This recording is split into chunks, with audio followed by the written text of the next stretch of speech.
This is Electric Universe Geology Earth News, once again making a detour to Mars. This crater, the name of which intimidates me, I'll have it written at the bottom, and I'll have the name of this YouTube video will be the name of the crater. You can pronounce it for yourself. I've been spending a lot of time looking at it, and it's just creating more questions than answers. As I said in the comments section below, the inside of the crater would be leeward, and it's a cliff, especially at the very top. You can see that in different images. The outside of the crater would be windward and something of a water ski ramp. Although it's starting to look more and more like this might be ejecta to me, to some degree, with the other factors involved, with material being swirled in. But then it seems like it might have been covered up by this material that was removed from the center of the crater, possibly. This is becoming my A position. But there's a lot of other interesting little details. These areas up here look like ejecta, look like they're flowing outwards. I was looking for swirl. I was thinking it might be counterclockwise, but I don't think so now. And you have these rills, and they're really interesting. It looks like what happened here was coming in this direction and entered here. The crater was created and it exited here. The reason I say that is, I'll zoom in. This side of the crater seems to be filled in to a degree. The other side of the crater seems to be cleaned out more, as if it was exiting and taking away something that was already laid down, where it was the opposite on the other side. Something came in, created a rill, and then it was covered up, possibly by ejecta or possibly by swirling material, or a combination. Here are the cliffs that I referred to. I'm not sure if this is ejecta. I don't think so. I think this might be material that was being laid down in a dusty model from above, and then ejecta might have been thrown out of here electrically. I don't think it's an impact. The odds of this happening in the midst of these rills, it seems like there's only an electrical explanation. The odds of that being an impact crater with these rills, I don't see where the rills would be connected to an impact crater. Somebody can correct me if I'm wrong.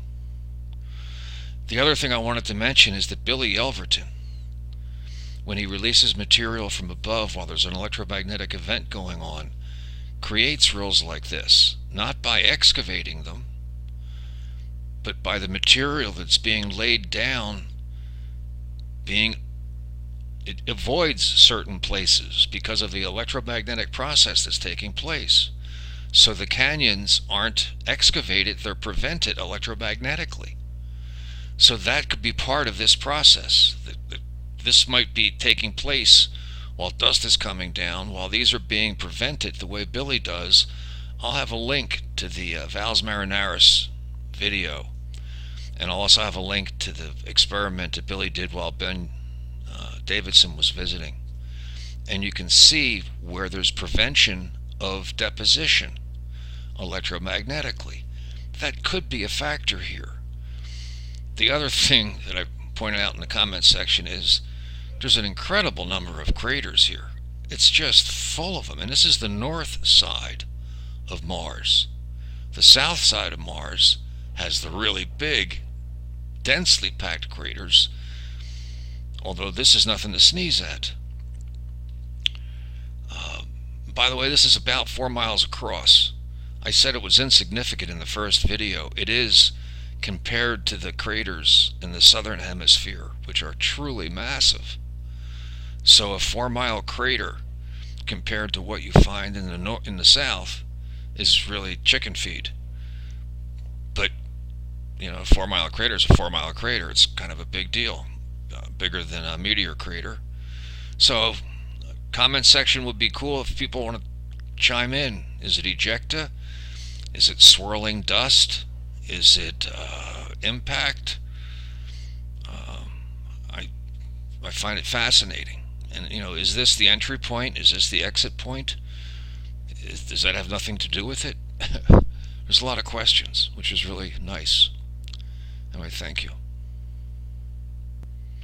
I also wanted to briefly mention another way of looking at Mars, something different than the northern hemisphere being excavated to a great depth, which would require massive amounts of current, which is available, but it's nice to make it as simple as possible, I think.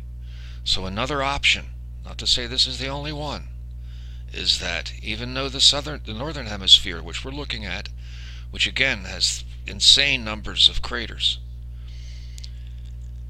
compared to the southern hemisphere, this is nothing.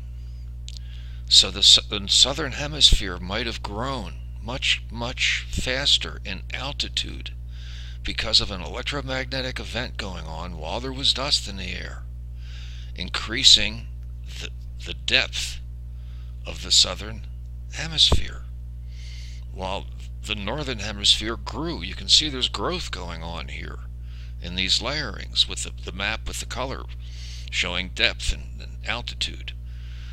So it's just a different way of thinking growth instead of excavation.